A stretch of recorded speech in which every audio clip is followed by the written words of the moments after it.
vocês, estou atrasada 19 minutos, peguei um trânsito insuportável em Chicago, mas chegamos a tempo. Obrigada a você que está aqui com a gente, que vai assistir a nossa live, que tá aí do outro lado, sem missão, sem propósito. Me arrumei, gente, eu cheguei tão rápido, só deu tempo de tomar um banho com engolir alguma coisa. Falei assim, eu preciso vir para essa live, porque esse povo tá esperando pela gente. A live de hoje é uma live super importante, super impactante também, você não pode perder. Então você que tá aqui, Bárbara querida, saudade de você, a gente tem que marcar um super evento. Vai ter um evento, Bárbara, na Universidade de Princeton, agora, no final do mês de abril ou no final do mês de maio. E o Guilherme queria muito que você viesse participar, mas depois eu te dou mais detalhes sobre esse evento. A gente, inclusive, vai aproveitar para apresentar o nosso livro lá. A gente precisa se ver mesmo, viu? Então, vocês que estão aqui, compartilhem essa live. Já vou chamar o Guilherme aqui, que é o nosso co-host, que sempre tá com a gente. Guilherme, a Bárbara. Boa noite. Boa noite. Desculpa o atraso, meu amigo. Guilherme, uma coisa. A Bárbara tá aqui na live. Explica sobre o evento que vai ter em Princeton para ela. Então, vamos ter aí uma feira, né, de empreendedorismo organizado pelos estudantes, né, da Igreja Adventista de Princeton, que são alunos da Universidade de Princeton. E vamos ter vários empreendedores, né, não precisa ser adventista, para estar lá. E vai ser em outubro. E nós, aqui do Artificial Hearts, vamos estar lá também, promovendo a marca. Que massa! Então vai ter tipo um workshop, Guilherme, assim, várias empresas e várias ideias inovadoras vão estar lá nos seus stands apresentando. É isso? Isso. Vamos conversar com a Bárbara, porque a LTI tem alguns projetos junto com a Universidade Federal que eles têm muito interesse em participar desses eventos internacionais. E depois a gente vai fazer uma troca. Pastor Mário Sérgio, seja bem-vindo à nossa live. Muito obrigada por estar aqui com a gente. Guilherme, tem muita coisa acontecendo, muita coisa, muitas lives extraordinárias acontecendo. Mas vamos convidar o nosso co-host, o nosso convidado para a nossa live, porque a live de hoje, gente, está tão surreal, assim, linda, linda. Pense num cara, assim, extraordinário, que vai ter muitas histórias legais aqui. A Bárbara está falando, olhar para você. Vai respondendo a ela aí, Guilherme. Que tem histórias maravilhosas, impactantes. Prazer, boa noite. Boa noite. Obrigado aí pela aquela live que a gente fez junto. Guilherme, qual é o Instagram do nosso convidado? Landerson. Vamos aqui. Deixa eu ver aqui. Dá pra ver Landerson Santana. Isso. Landerson Santana. Peraí, não. Deixa eu ver aqui. Eu encontrei um Landerson Santana aqui. Deve ser esse. É isso mesmo, Landerson Santana. Pronto. Mandei o convite, pede para ele aceitar, vai conversando com ele enquanto a gente vai conversando. Ele já entrou. Pastor! Boa noite, boa noite. Beleza? Meu amigo, eu queria pedir perdão. Eu até mandei mensagem para o Guilherme. Aqui, quando vai chegando a primavera em Chicago, todo mundo sai. E, tipo, eu tava há 2 horas atrás, eu tava no centro de Chicago e o trânsito simplesmente parou. Esse foi o motivo do nosso atraso. Me perdoe pelo atraso.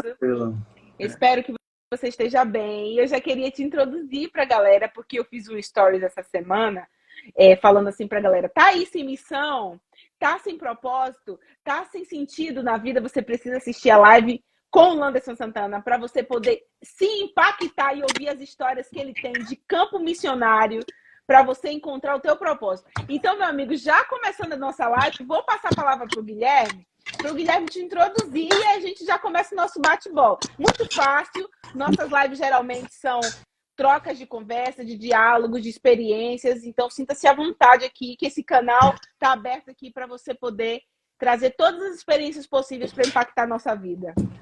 Não, então, é uma honra, né, ter você aqui conosco, Anderson. A gente agradece o convite, é uma live que a gente já vem planejando há um tempo. Para quem não conhece, né, o Landerson Santana é alguém que tem assim, experiência, né, com empreendedorismo, com ação social, nos lugares mais inóspitos, né, e a gente vai ter oportunidade na nossa live hoje de ouvir um pouco sobre isso.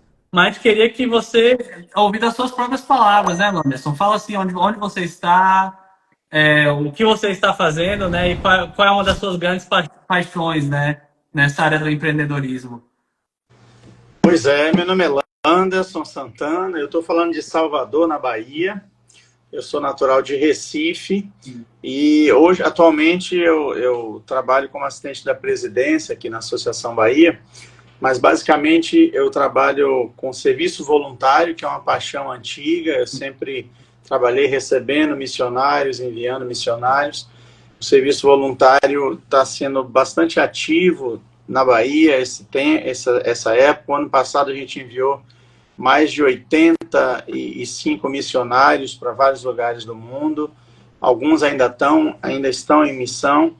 E também eu trabalho com empreendedorismo e geração de oportunidades. A gente chama de empregabilidade, ou seja, dar uma oportunidade de capacitar, orientar as pessoas para que elas encontrem ou uma opção de trabalho formal, aqui no Brasil chama de CLT, né, um pouquinho diferente do que nos Estados Unidos, que é mais a livre, enfim, as livre oportunidades de emprego e tal. E também no sentido de apoiar pessoas que querem empreender, querem começar a vender fruta na rua, produzir açaí, produzir biscoitos, bolos, pães, seja artesanato, essas coisas. Então, empreendedorismo e também serviço voluntário é o que eu tenho feito no momento. Tá. Eu acho muito legal essa questão do empreendedorismo, Landerson, porque eu nasci dentro de uma bolha, né? Uma bolha religiosa, uma bolha características de pessoas que seguem um roteirozinho que a sociedade constrói, que é, vamos estudar, vamos fazer faculdade, vamos terminar a faculdade, vamos fazer uma especialização, um mestrado, um doutorado, vamos entrar no meio acadêmico. Então, a minha vida era muito academicista no Brasil. A minha orientadora, inclusive, estava aqui na live, está aqui na live conversando com a gente, dialoga, participou de uma live conosco. Ela é chair na Universidade Federal da Bahia. E uma das coisas interessantes é que quando eu me mudei aqui para os Estados Unidos, eu descobri, na verdade descobri não, eu reacendi a veia do empreendedorismo dentro de mim. Por quê? Porque essa veia geralmente está dentro de todo mundo, mas a gente não sabe quando tirar, como sair, o que fazer. Eu vi que você falou assim, a gente trabalha com pessoas que querem vender uma fruta, um pão. Só que eu acho que o empreendedorismo está muito além da venda, né? O que você pode trazer para a gente assim, sobre a tua visão, a tua cosmovisão sobre empreendedorismo? Porque você é um cara que já viajou e já esteve em diversas ações sociais ao redor do mundo. Então, você tem um impacto de muitas culturas de outros países na tua origem, na tua cultura, que te influencia de forma direta ou indireta. Além das vendas, de venda de fruta, de pão, do microempreendedor que está ali querendo sonhar, começar, qual é a tua cosmovisão em relação ao empreendedorismo? Eu vejo assim, empreendedorismo é você, primeiro, fazer o que você gosta. Então, assim, se você não gosta de vender fruta na esquina, porque você tem vergonha, então, vai pensar. O que a gente ajuda, na verdade, a gente não quer impor, a gente quer descobrir nas pessoas o que é que ela tem vocação. Por exemplo, eu estou com uma senhora, vou poupar nomes, claro, por questão de ética, mas eu estou com uma senhora que tem 3 pontos de safena, quase morreu de ataque cardíaco, tem pouca capacidade física. Então, eu tenho que pensar, dentro da escolaridade dela, dentro do que ela gosta de fazer, o que é que eu posso ajudar? Será que ela pode produzir frutas desidratadas, que é uma coisa simples, porque você põe a frutinha ali no desidratador, ele vai fazer o trabalho. E daí, se ela não tem o perfil de venda, quando eu falo venda, porque assim, tudo é venda, né? A Késia, a Podkésia, né? A Podkésia tem que vender o peixe, tem que vender o serviço dela, o produto dela. Então, tudo é venda. A gente tem que vender o Artificial Hearts, né, como projeto, para ele ampliar, crescer. Então, resumindo, empreendedorismo é você, primeiro, fazer o que gosta. Tem uma frase, que eu não sei de quem é, que fala que faça o que você gosta e você nunca vai trabalhar na vida. Né? Se você trabalha com o que você gosta, você vai acordar empolgado, você vai acordar animado, mesmo que você não durma muito.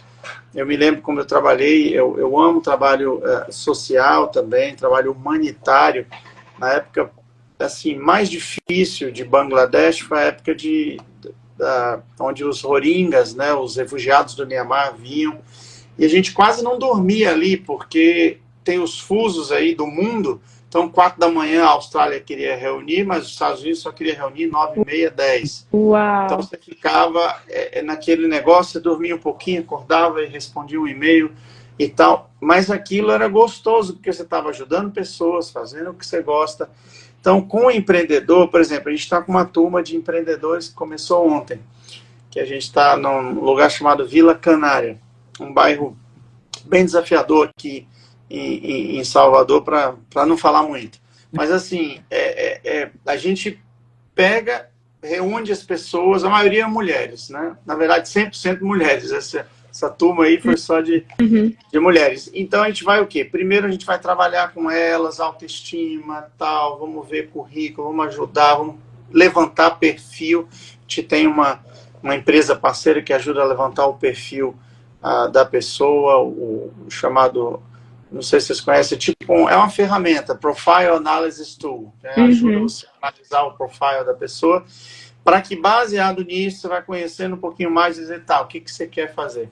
Então, eu penso de empreendedorismo dessa maneira. O que acontece? Tem países que dão mais oportunidade para o empreendedor. O nosso país ainda é muito burocrático. Se eu quero...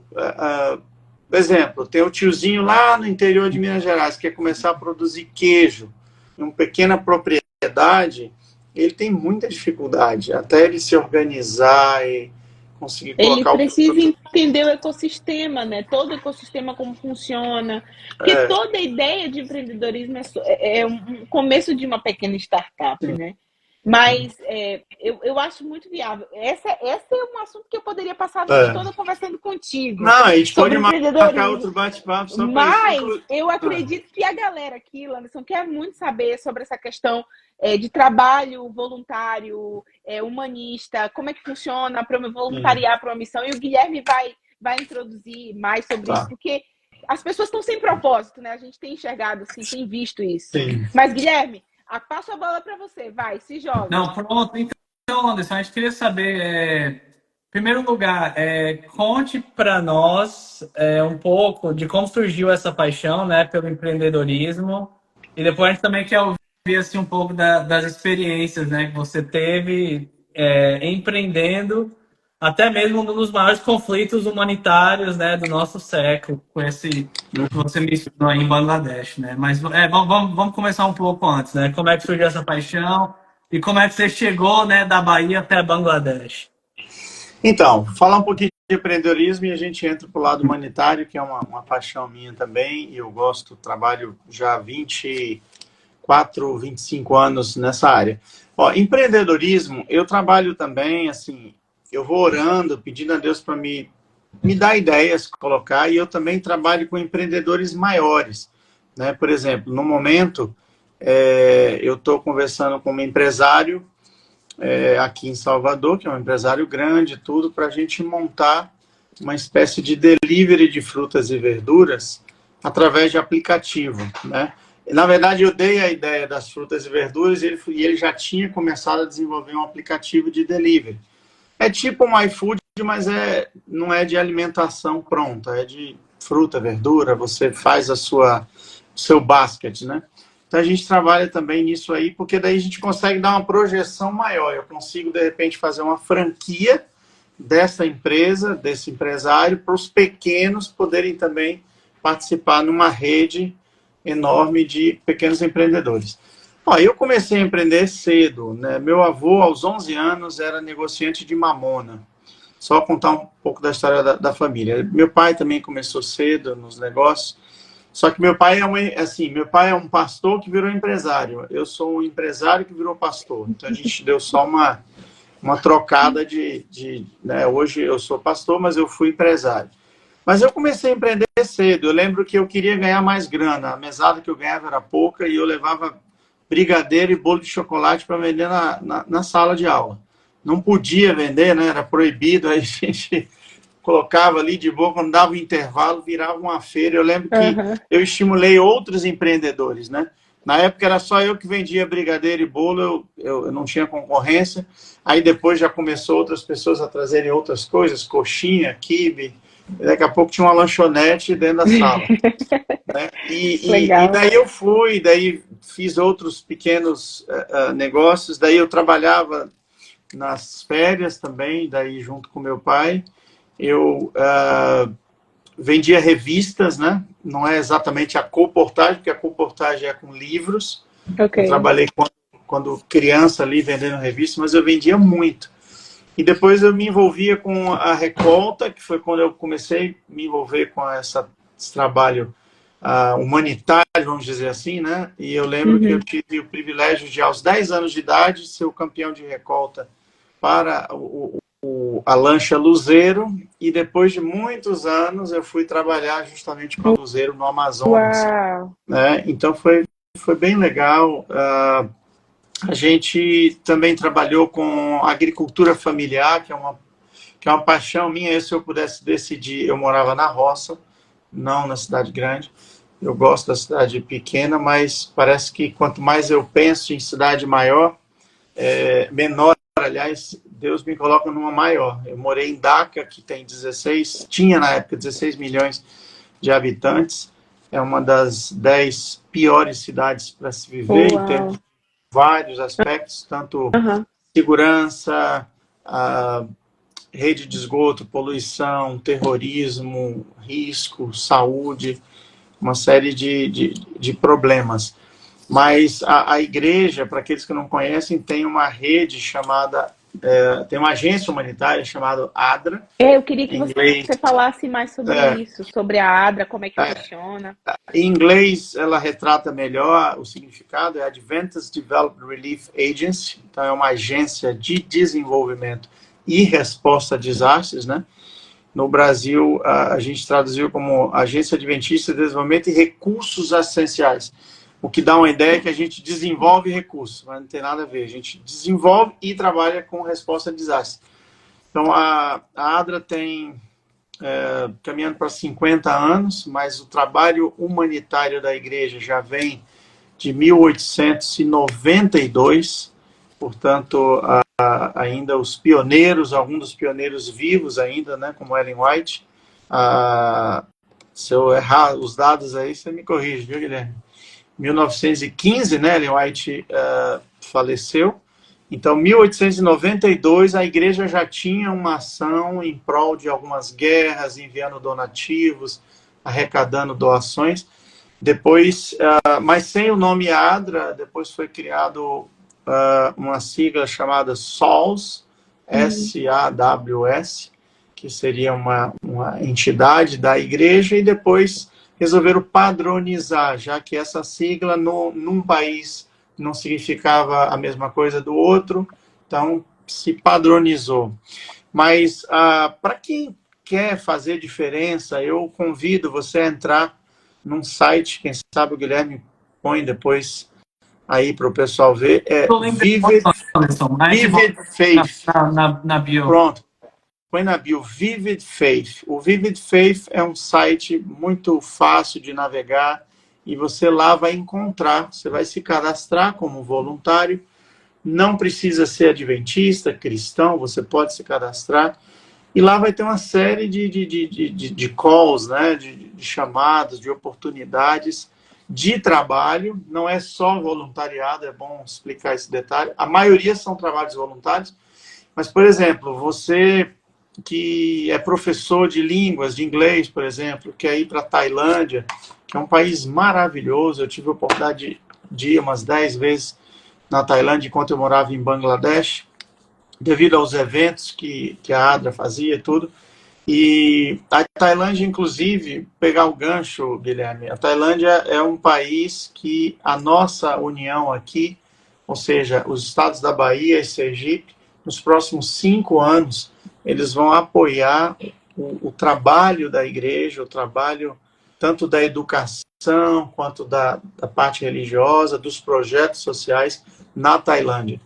Então, nós estamos em busca de voluntários que queiram ir para a Tailândia, que queiram encarar esse desafio de aceitar um chamado de Deus E eu digo assim, eu até estou começando, estou escrevendo sobre isso, como que um mission trip pode impactar a vida de uma pessoa.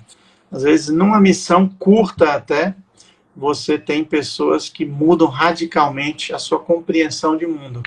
Às vezes, exemplo, eu tive mission trips que os pais me ligavam e diziam assim, o que você fez com a minha filha? Que ela voltou comendo de tudo. Porque ela estava no meio do Amazonas, não tinha assim um cardápio para você escolher. Eu me lembro que uma vez a voluntária falou assim, Orlando, você precisa comprar pão para a gente. Eu digo, sim. Gastar 600 litros de gasolina para viajar 12 horas e comprar o pão para você? Você está brincando. Então, assim, às vezes a pessoa não tem noção, porque ela está numa bolha, ela está vivendo numa cidade que ela desceu na esquina, tem tudo para ela comprar, e de repente ela está no meio do nada, onde não tem...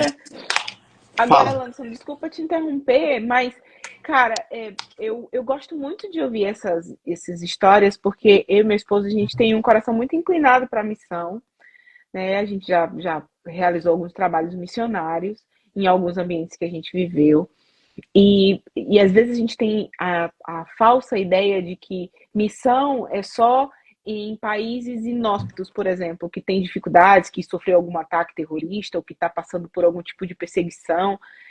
Mas, na verdade, o que te inspirou a ir para esses lugares tão desafiadores e como é possível fazer missão em lugares que não são tão desafiadores, até para criar um processo de maturação. Porque, às vezes, a pessoa vai, como você falou, com essa ideia de que, eu estou na minha bolha, eu desço na esquina, eu tenho um pão, pão é uma coisa muito acessível, não é possível que eu precise gastar 600 litros de combustível para poder ir atrás de pão. Então, quando ela realiza pequenas ações de missão ao seu entorno, ela de repente amadurece para missões mais desafiadoras. Então, o que te inspirou a ir para esses lugares tão desafiadores? E como é que uma pessoa que quer se inscrever num projeto missionário, eu recebo aqui no meu Instagram, eu e o Guilherme com o Artificial Heart, isso é uma das propostas do projeto. A gente recebe muitas perguntas das pessoas dizendo assim, eu tô sem propósito, eu não sei qual é a minha missão, não sei porque eu nasci, eu tô sem razão de viver. Então, de repente, esses impactos no campo missionário, de ver que existem pessoas que vivem situações muito mais desafiadoras do que a sua bolha, te traz um pouco mais com uma visão mais humanizada, mais do outro, enxergar o outro, sair um pouco da sua bolha do egocentrismo. Então, nos oriente por onde começar e por onde começar a amadurecer. Não, se a gente pegar o conceito bíblico, né, essa parte teológica, o Guilherme pode explorar mais do que eu, mas se você pegar o conceito bíblico, por exemplo, do ID, de Mateus, ele trabalha perto de você, depois numa cidade um pouco maior e ampliando até chegar aos confins da terra. Então, eu diria que a gente tem que seguir o mesmo processo. Eu, quando criança, meu pai me levava para realizar trabalhos sociais, meu avô tinha uma fundação com 700 crianças que ele ajudava. Minha avó, me lembro muito bem, ela trouxe 6 crianças para criar dentro de casa. Pô, mas como pode? Ela, depois de ter criado todos os filhos, de estar ali criando os netos, aí agora ela volta tudo de novo e traz 6 crianças para dentro de casa. E depois eu fui vendo, aí depois ela conseguiu a adoção. Naquele tempo não tinha um sistema de adoção. Estou falando 40 anos atrás, tá? Hoje tem Ministério Público, tem tudo. Hoje, se uma pessoa fizer isso aqui no Brasil, ela é processada. Você trazer 6 pessoas para dentro de casa e tal. Mas ela fez tudo certinho, só que naquele tempo era mais desafiador. Aí tem um que é engenheiro, a outra é bancária, a outra, sabe, estão casados, estão bem. Então foi um trabalho social fantástico que eu via dentro meus avós, por do seu convívio, fazer. Então, assim, o que eu vejo? Um dia vou te contar uma história para poder responder o que você perguntou. Um dia eu estava em casa e era um dia que eu não estava muito legal, estava meio para baixo assim. Falei, Deus, eu quero fazer alguma coisa para ajudar alguém. Era em Curitiba, estava frio, né? E do nada, assim, passou meia hora e vieram 2 mensagens, 2 famílias precisando, refugiados, né? Venezuelanos, precisando de cobertor, de comida. E eu aí me organizei e fui. A aquele bem que eu fiz, na verdade, foi melhor para mim do que para as pessoas que receberam. Porque, tipo, para mim, poxa, a gente, em inglês a gente usa a expressão take for granted, né? A gente take for granted que a gente tem tudo, a gente tem cobertor, aquecedor, tem comida, tem tudo, mas não é fácil para todo mundo ter acesso a isso. Então eu diria, começa na tua casa, começa com uma pessoa que está pertinho de você, conversa com as igrejas e instituições também que estão perto de você e que fazem missões. Então, por exemplo, aqui em Salvador, a gente tem igrejas que entregam sopa, coisa simples. Faz uma sopa, vai lá, mas não é, mas sopa pela sopa não é só a sopa, mas é um bater-papo com a pessoa que está recebendo, sabe? Descobrir o que ela está precisando, de repente é um... Se conectar com o outro, né? Se conectar. Então, eu acho que essa parte de pertencer a algo maior. Então, eu comecei pequeno, depois eu entrei... Quando eu terminei teologia, eu achei que minha pegada era ser pastor e pregar. Viajar, pregar. Eu gosto de fazer isso, mas quando eu me encontrei com a Adra, Mateus 25, né, ali no verso 31, se eu não me engano, que, né, tive fome, me deste comer e tal. Se tornou a igreja. Aí eu falei, cara, é isso, mas eu não sabia que eu ia... Não, mas eu estou fazendo teologia, tá, mas é a melhor teologia, né? Conectar com Deus, né? E depois se conectar com as pessoas. E daí eu a partir daí me envolvi com a Adra como voluntário, aí me tornei, assim que eu me formei, fui trabalhar com a Adra e trabalhei esse tempo todo durante 20 e poucos anos. Os últimos 2 eu estou focado em serviço voluntário e empreendedorismo, mas de certa maneira a gente lida com as necessidades das pessoas da mesma maneira, não mudou nada.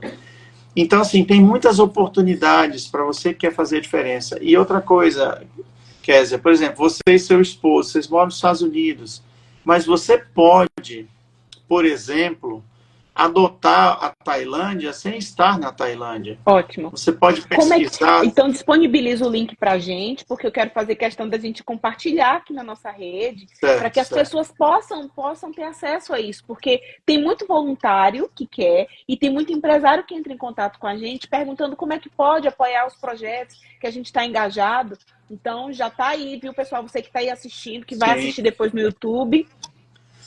Um abraço para o Aquiles, eu estou vendo aqui o Aquiles. O Aquiles é um amigo que eu fiz em Uauá, quando eu trabalhei no sertão da Bahia. Nós tivemos a oportunidade de implementar um projeto de agricultura para 1.300 famílias em várias cidades da Bahia. E o Aquiles, ele é um poeta. Ele tem escrevido cordéis, não sei se vocês conhecem um pouquinho cordel, que é a literatura nordestina, bem raiz, né? E aí ele faz cordéis sobre a chuva, sobre o sertão. Então, um grande abraço para o Aquiles. Então, assim, ó, por exemplo, nós podemos até... Vou bolar aqui uma ideia. Ó, a gente pode montar até um mission trip do Artificial Hearts. Como assim? A gente monta um projeto para que 2025 a gente tenha um mission trip dos seguidores do Artificial Hearts no mundo inteiro, no Japão, nos Estados Unidos, no Brasil, que podem se encontrar lá na Tailândia para a gente pegar um projeto. Eu gosto muito de projeto com início, meio e fim. Sabe, não é um negócio assim, vou lá, eu dei comida e tal e voltei. Não, vamos fazer um negócio que já está... Por exemplo, tem escolas lá, que a gente teve um grupo agora que fez uma mission trip, foi lá e fez 2 salas de aula. Mas eles precisam de 4 professores. Então a gente precisa de conseguir professores. Outra coisa... tem brasileiros também trabalhando lá, e o ano que vem a gente quer enviar pelo menos um pastor e 1 ou 2 voluntários de tempo integral, para passar o ano inteiro, e o pastor para passar 5 anos. Então a gente pode, junto com o pessoal lá, eu não tenho assim, link agora para te mandar, exatamente agora. Show. Mas eu sei, um abraço para Adriana, minha prima, tá participando com a gente aí também. Aí, tipo, a gente vê que... então, assim, a gente pode montar um projeto... por exemplo, eu vou voltar um pouquinho lá no Amazonas, né? Ok. No Amazonas, eu recebi um grupo eu recebia grupos da Austrália, Estados Unidos, Brasil, e daí a gente, em vez de ficar indo em um monte de lugar e a gente não conseguia atender todas as necessidades, a gente escolhia vilarejos pequenos para a gente trabalhar assim, de A a Z. Ó, vamos trabalhar saúde, esgotamento sanitário, precisa de uma farmácia, precisa de uma casa para enfermeiros, para voluntários, e a gente quer implantar um posto com equipe de saúde de tempo integral. Então a gente fez isso. Então todos os voluntários que vinham iam somando a fim de que a gente ampliasse o trabalho que já estava sendo feito ali. Então eu creio que na Tailândia a gente pode fazer a mesma coisa. E eu estava falando de você e o seu esposo, por exemplo, vocês manjam muito da parte de mídia. Então vocês podem ajudar a galera lá a divulgar o que eles estão. De repente eles estão com um chamado lá, mas ninguém está vendo. E vocês podem fazer apoiar nesse sentido para que pessoas conheçam os projetos e se envolvam mais para ajudar, né? Claro, claro. Isso aí para a gente é, assim, extraordinário você ter mencionado, porque o que a gente está propondo com o Artificial Heart é justamente isso, assim. O que é o Artificial Heart?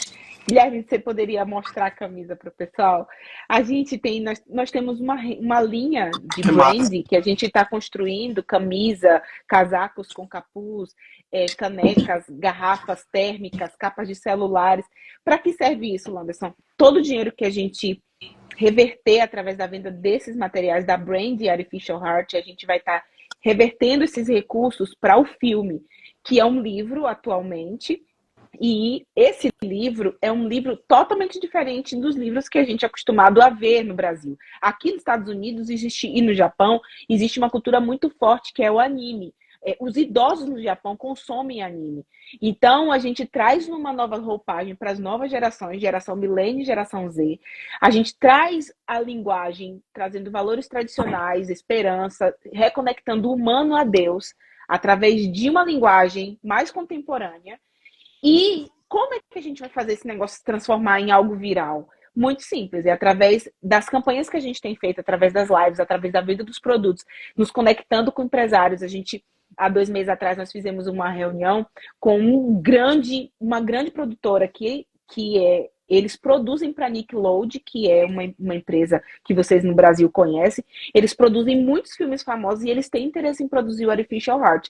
Mas existe todo um caminho para a gente poder chegar lá. A gente tem dialogado também, por exemplo, com a Angel Studio, que é a mesma produtora do Chosen, né, que é o escolhido. Então, eles têm dialogado, eles têm interesse no tipo de produto que a gente está desenvolvendo, mas a gente precisa de uma rede de apoio.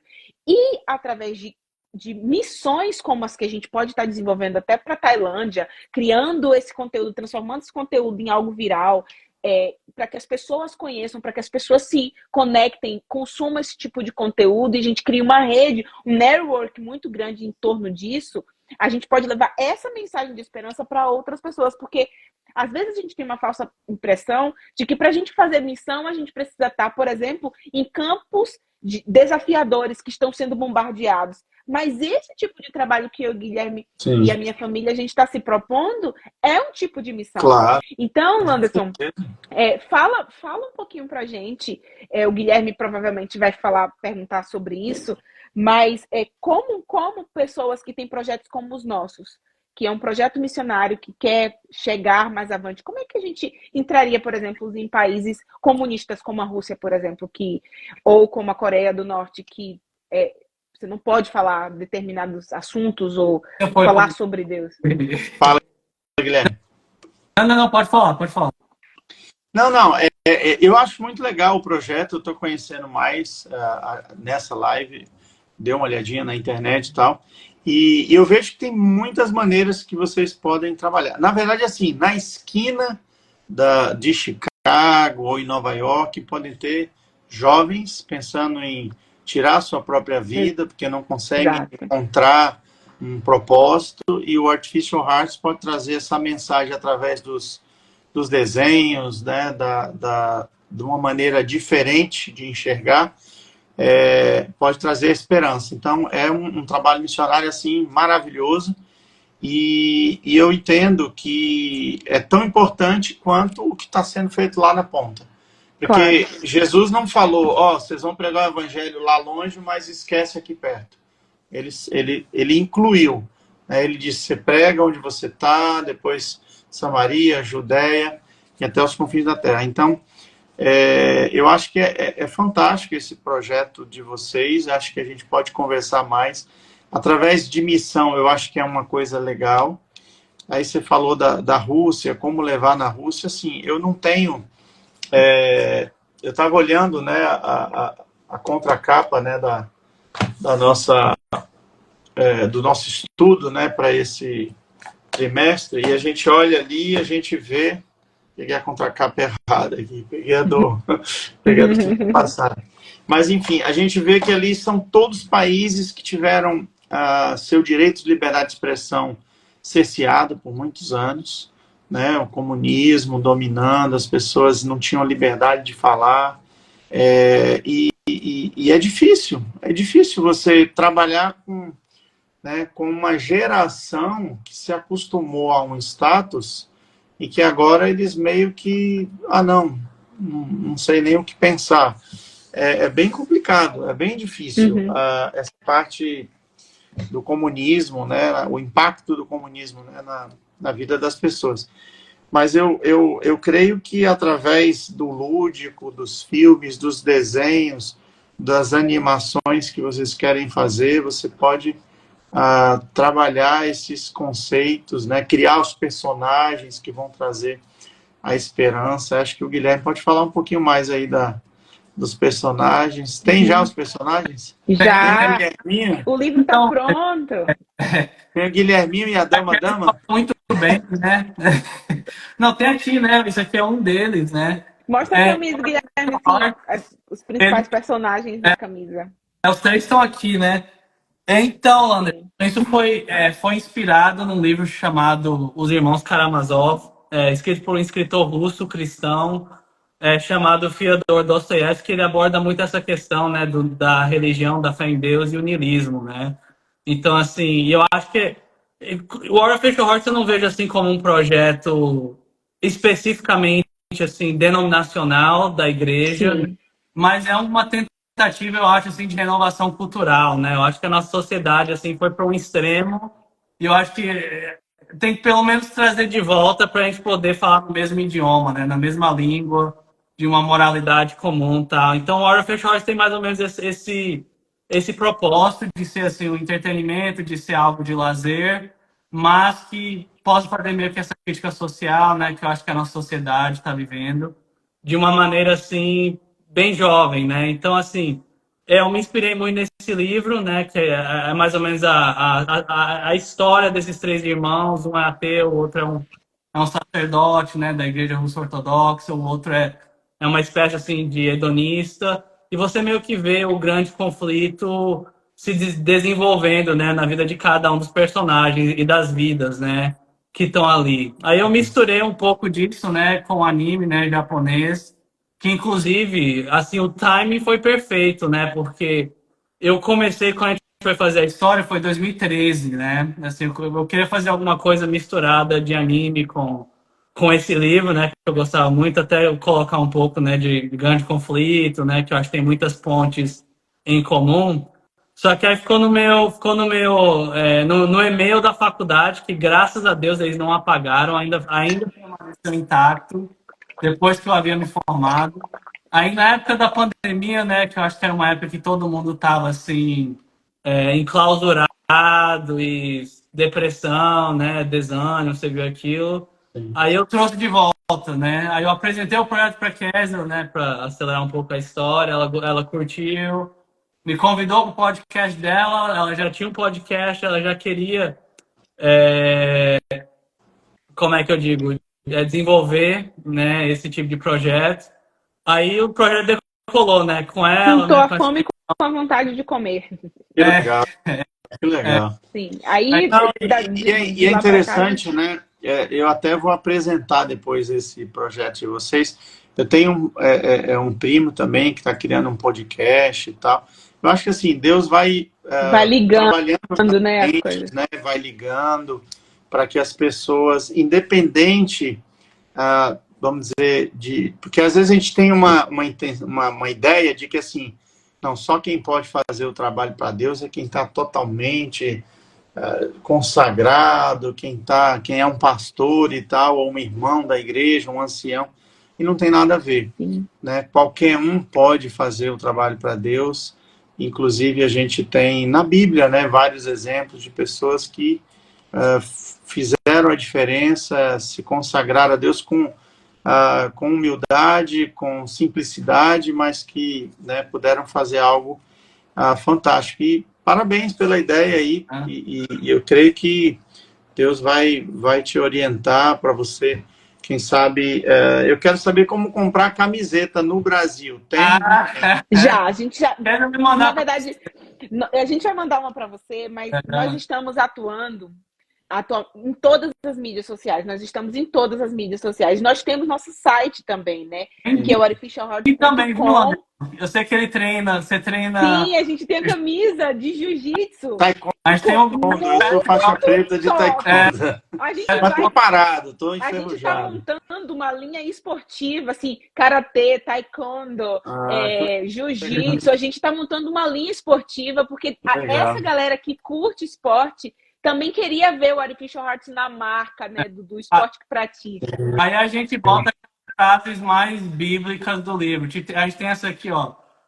Faith does not in the real spring from the miracle, but the miracle from faith. Né? A fé não nasce do milagre, mas é o milagre que nasce da fé. Que é uma das frases famosas, né, do livro. Aí a gente bota assim, né, na estampa. Atrás aqui também a gente tem uma famosa. Que legal.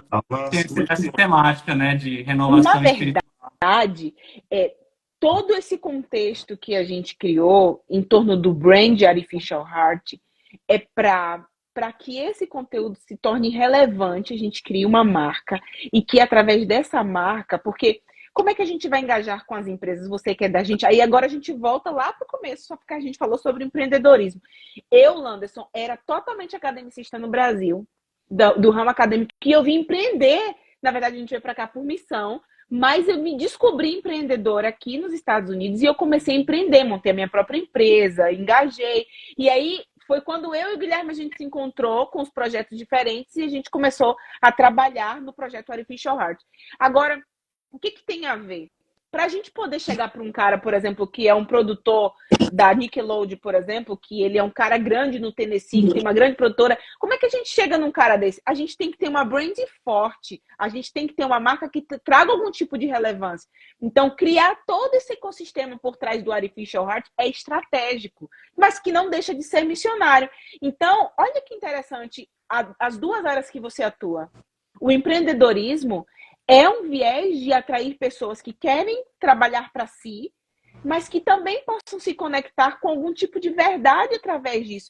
Então, eu acho que é muito relevante isso que a gente tem construído e casa muito com que você e as suas experiências vividas em campos missionários e tal. Mas, se a gente tiver um tempinho, Guilherme, eu queria que você compartilhasse também, Landerson, muita coisa. Eu queria que você compartilhasse com a gente um pouquinho das suas histórias em Bangladesh, isso. Porque a gente recebeu um monte de mensagem aqui no DM, a galera perguntando, pede pra ele falar sobre Bangladesh e tal. E fala também, Landerson, assim, o pessoal pode não saber, mas você estava literalmente em um dos lugares da maior crise humanitária do nosso século até agora, né? Então a gente queria ouvir também como é que foi o que você puder falar, né? Porque às vezes tem coisa que não pode falar numa live. Mas, assim, o que puder de como foi essa experiência, né? E como é que isso impactou, né? A sua visão de mundo. Então, a gente... eu fiquei de 2013 a 2018. Em 2017 foi quando a crise do Mianmar, ela já vem para quem está nos ouvindo entender como que acontece essa crise. Mianmar é budista, Bangladesh é muçulmano. Uau. E a Índia... hindu, né? Mas Bangladesh já fez parte da Índia. Então, assim, é uma mistura muito grande. E o pessoal do Mianmar, eles receberam muitos refugiados de Bangladesh, o contrário, muitos anos atrás. Então, o Bangladesh estava passando fome, o pessoal aí cruzou a fronteira, foi para lá e se estabeleceu. Só que o muçulmano, ele tem muito mais... Eu estou resumindo a história assim, bem história de 40, 50 anos. Aí o muçulmano tem muito mais filho do que o pessoal do Mianmar. Então, em pouco tempo, aquele pequeno grupo ali de, sei lá, 500, 600, 1.000, 2.000 pessoas que foram, depois 30.000 pessoas, foi crescendo, se tornou assim 1,5 milhão de pessoas chamados Rohingyas, mas na verdade são pessoas de Bangladesh que migraram para o Mianmar. E lá, claro, acabaram se misturando ali e tal, mas nem tanto se misturando, eles foram crescendo entre eles ali, tipo, pessoas de Bangladesh no Mianmar. Então, se eles são de Bangladesh e eles voltam para Bangladesh, teoricamente, deveria recebê-los, né, como patrícios, né?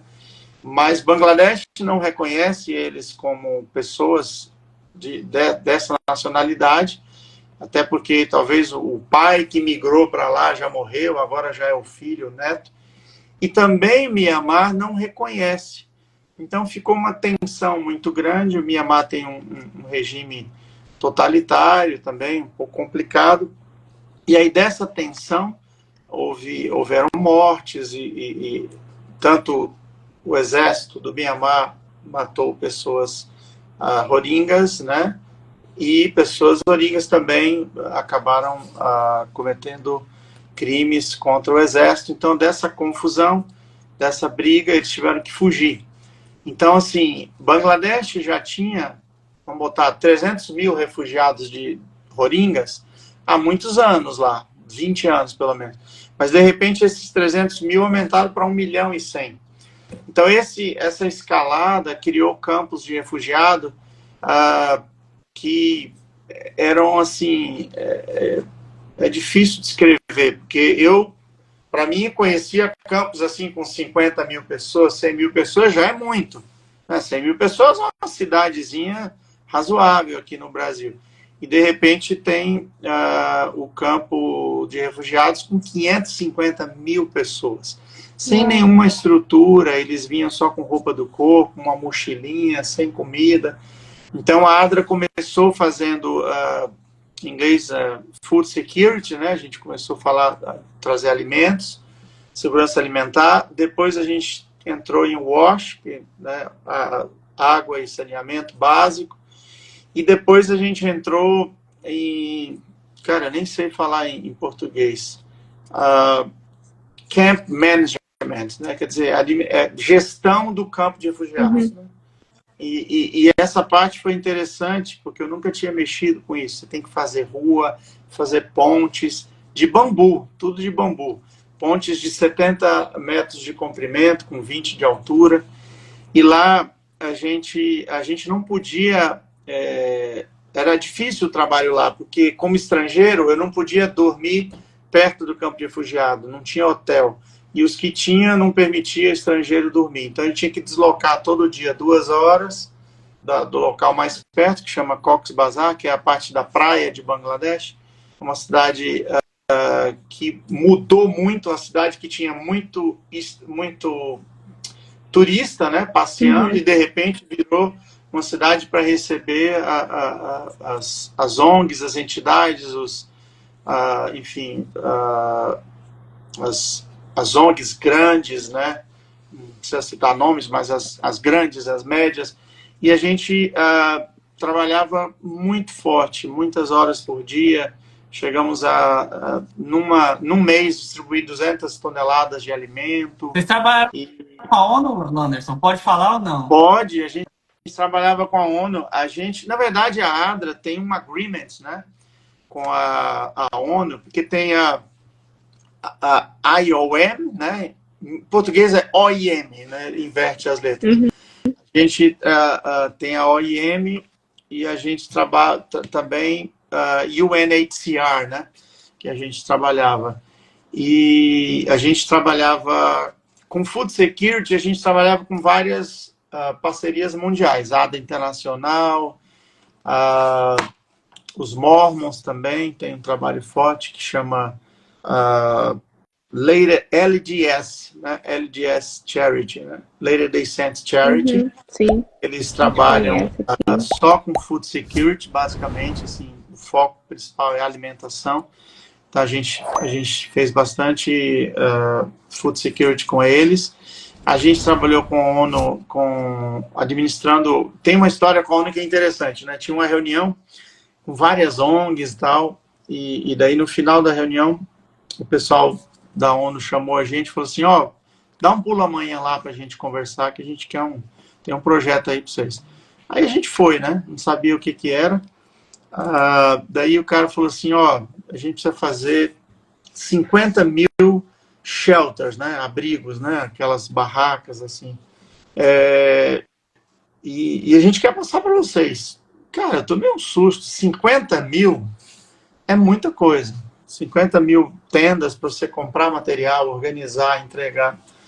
Falei, ó, vamos começar com 10 mil? Vamos fazer 10 mil? Aí a gente, tá bom. Quanto tempo para fazer? Eu, me dá 3 meses, vai. Aí nós tínhamos que comprar bambu, eles davam a lona, a gente treinava o pessoal para fazer. Quem sabia, quem tinha energia, vitalidade, força para fazer, fazia. Uma viúva, alguém com dificuldade de locomoção, a gente tinha a equipe para montar. E para resumir a história, nós pegamos a grana para fazer em 3 meses, fizemos em 1 mês e meio. Em vez de fazer 10 mil, fizemos 12.014, me lembro até a quantidade. E devolvemos $15 mil para eles, do dinheiro. Aí eles falaram, pô, meu, você fez 2 mil a mais, ainda devolveu. E ainda sobrou dinheiro. Daí a gente fechou projetos maiores, como eu falei, de administração de campo, e de abrir rua, de fazer valeta, de construir pontes. Trabalhamos forte com a ONU. A ONU cedeu um carro, eu ia falar doou, mas não é doou. Ele cedeu para a gente usar na operação, né? Okay. Ele cedeu caminhonete e tinha várias capacitações. A gente recebeu gente do mundo inteiro, literalmente, Suécia, Austrália, Nova Zelândia, Canadá, Estados Unidos. Para mim foi um crescimento como pessoa. Aprendi muito, muito. Eu lembro que uma das pessoas, vou pular o nome da pessoa, mas ela me ensinou o termo flexitariano, porque eu conhecia vegetariano e carnívoro.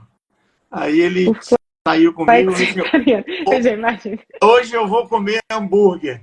Aí e eu não falei nada, né? E eu sabia que ele era vegetariano. Você deve estar se perguntando e tal. Eu digo, eu não estou perguntando nada. Você é livre para você comer o que você quiser comer. Não, é porque eu sou flexitariano. Eu sou vegetariano. Mas de vez em quando eu flexibilizo e tal. Então a gente aprendeu muito, né, com a cultura, enfim, das mulheres. Uma imersão extraordinária, né, cara? Então, assim, foi muito legal. Também aprender, assim, Bangladesh é muito, muito, muito corrupto, né? Não posso falar tudo, mas, tipo, a gente ia para autorização do governo, né? Teve um dia que a gente ia distribuir sabonete. Não, fala o seguinte. Nossa, tudo isso de sabonete, porque a ADRA segue o que toda ONG tem que seguir, que é o Sphere Project. Você colocar lá, você vai ver que é um padrão, ó, tanto de água para beber, tanto de sabonete, tantos por mês e tal. Aí o cara falou assim, não pode, tal. Aí eu chamei o cara da ONU para ir comigo. Aí o cara sentiu a pressão, né? Não, então vamos liberar, tá? Libera, né, cara? Porque a gente precisa distribuir. Aí a gente fez um acordo de entregar uma parte para as populações realmente carentes, que são locais, né? Um pouco pro local, um pouco que eu acho que é justo, né? Isso aí é uma coisa tranquila. A gente também não quer criar problemas, porque você tem um morando do lado do outro, né? Um que é refugiado ganha 5 sabonetes, o outro não ganha nada. Então a gente tem que trabalhar um pouquinho nisso aí.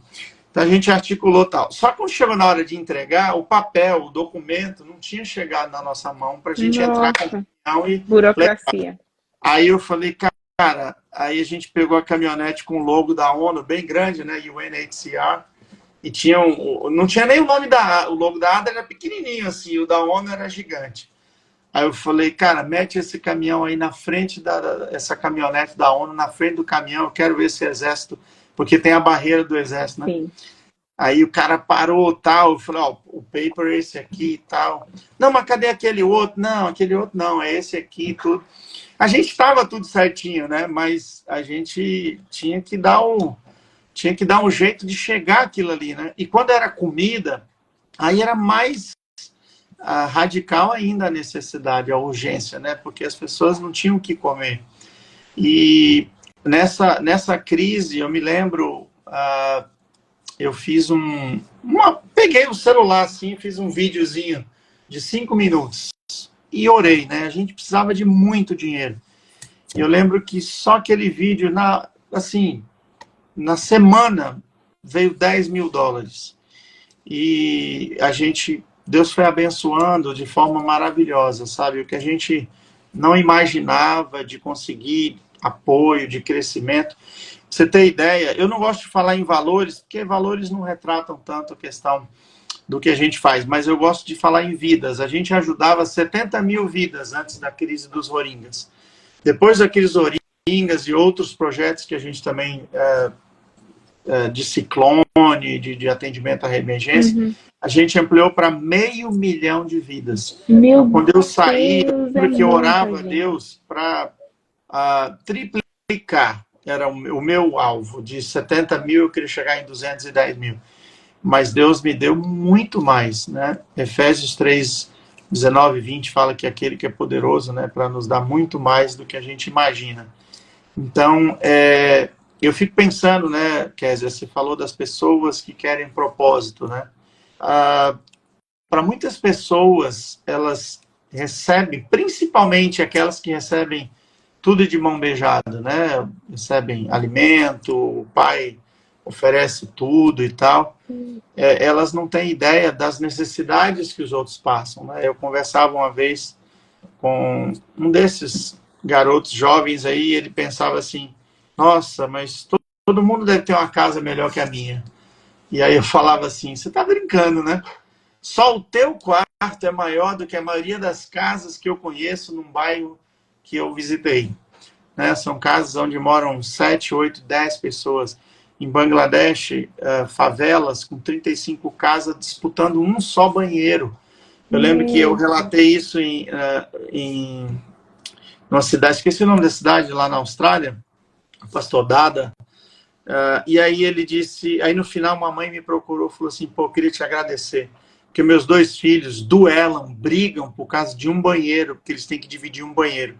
E hoje eles aprenderam que 35 famílias usam um só banheiro que não chega aos pés do banheiro que eles têm. Porque eu estou falando banheiro em Bangladesh, não tem rede de esgoto, não é nem coberto, é uma lona em volta com uma mangueira.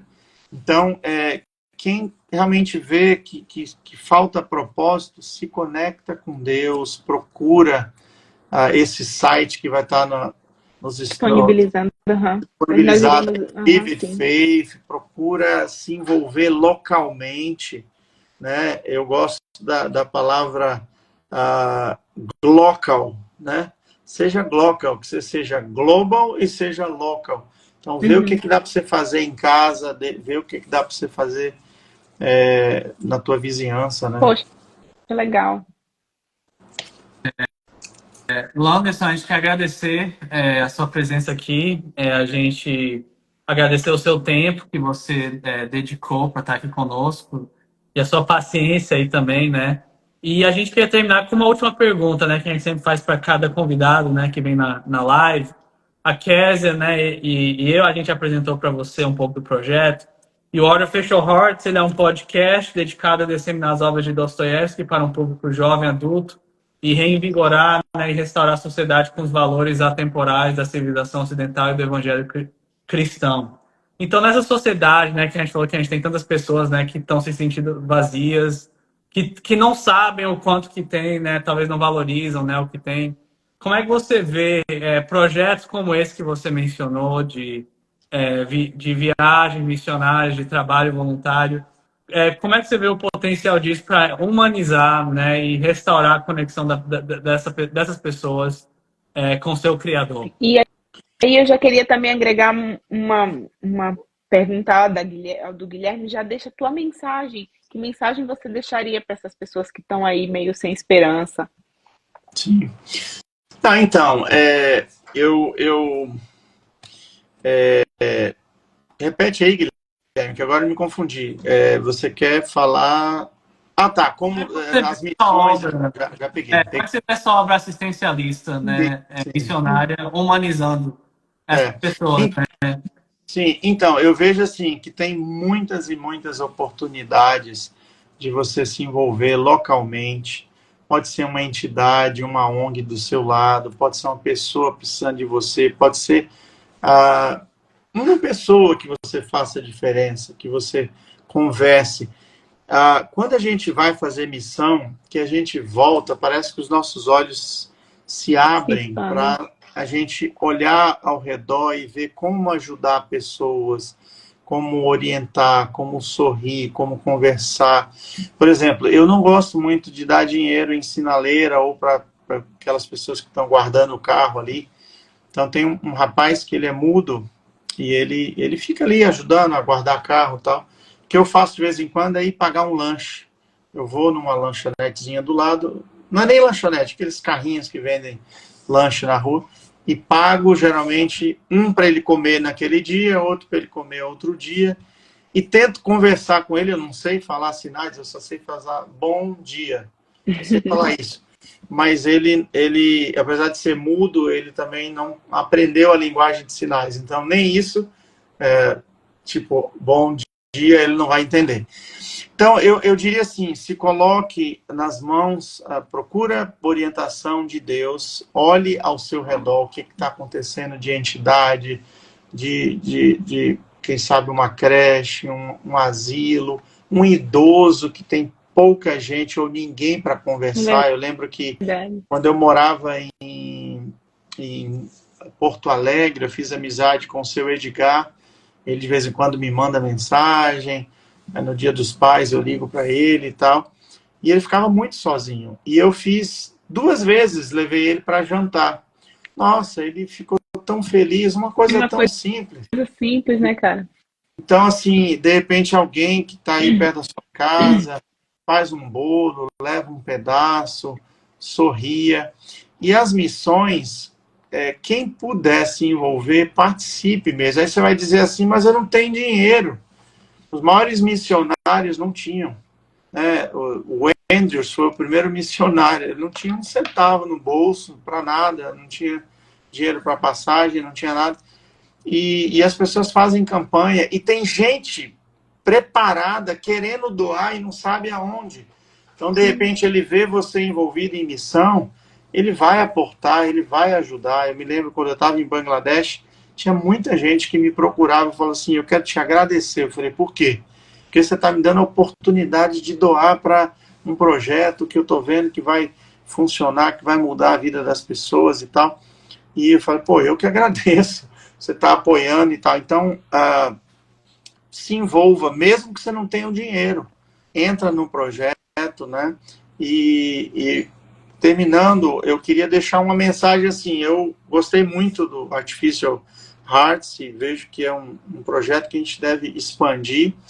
E vamos continuar pensando nessa Mission Trip Artificial Heart Claro, vamos sim. 2025, porque a gente tem um público que a gente pode atrair, que é diferente do normal, sabe? Não precisa ser uma pessoa de igreja, nada disso.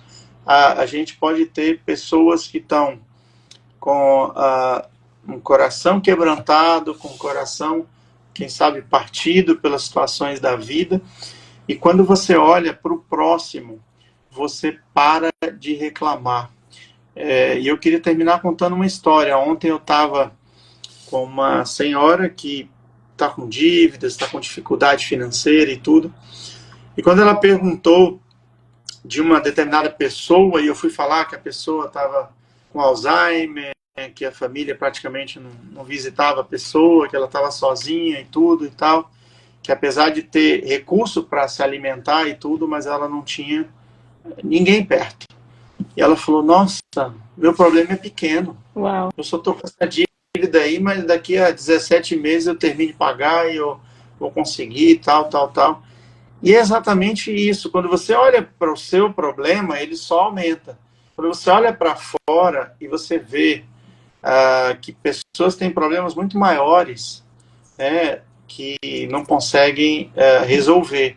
Então, nós podemos fazer a diferença, tanto da onde a gente está, né, como hoje com as redes sociais, né, você pode fazer contatos, você pode linkar pessoas do mundo inteiro para apoiar causas e para ajudar, e você pode fazer a diferença e parar de olhar só para si.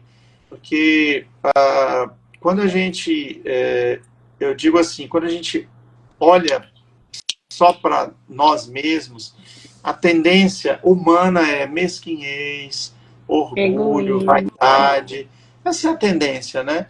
Quando a gente para e olha para os outros, através da missão, a missão dá essa oportunidade para a gente. Eu me lembro que quando eu entrei na crise dos refugiados, eu estava num momento difícil do missionário, que depois de 5 anos, você começa a repensar um monte de coisa, você fica longe da sua família.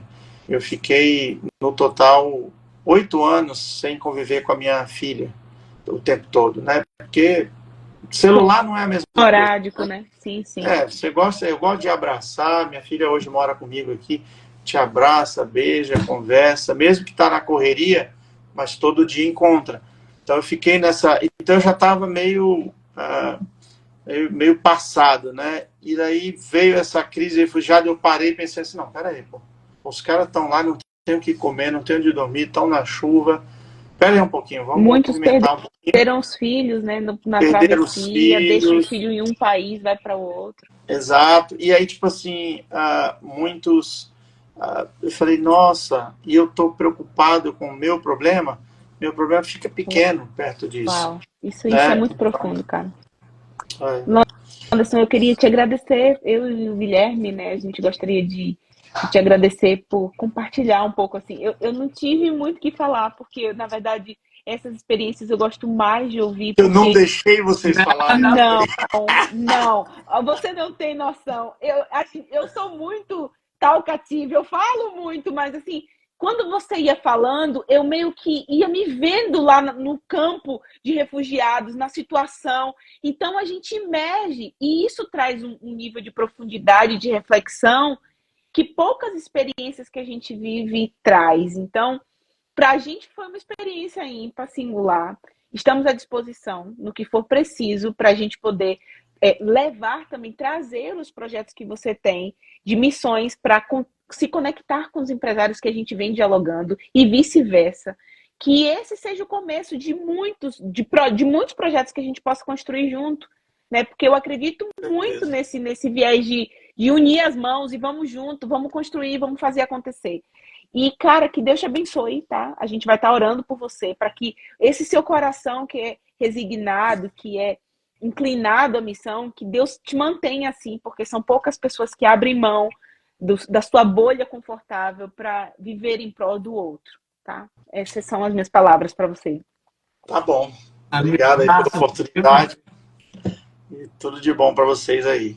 Obrigada, fica com Deus e boa noite. E você que nos acompanha aqui no Artificial Heart Podcast, você adquira agora mesmo a sua camisa, o seu huri, a sua xícara, a sua caneca, sua garrafa térmica, para você conseguir ser uma missão, aliás, se transformar em um missionário apoiando esse projeto para que ele alcance o maior número de pessoas possíveis. Ore por nós, ore por esse projeto, nos apoie também adquirindo os seus itens do Artificial Heart. A gente pode estar enviando, né, Guilherme, para vários países no mundo, porque a nossa loja agora é internacional. Na Amazon, a gente está em várias Amazons aí, e a gente consegue enviar para vários países. Então, adquira a sua camisa, e a gente vai estar fazendo o lançamento nos próximos meses da linha esportiva, e você é nosso convidado para apoiar esse projeto. Um beijo no coração, fiquem com Deus, e boa noite. Valeu, boa noite. Tchau.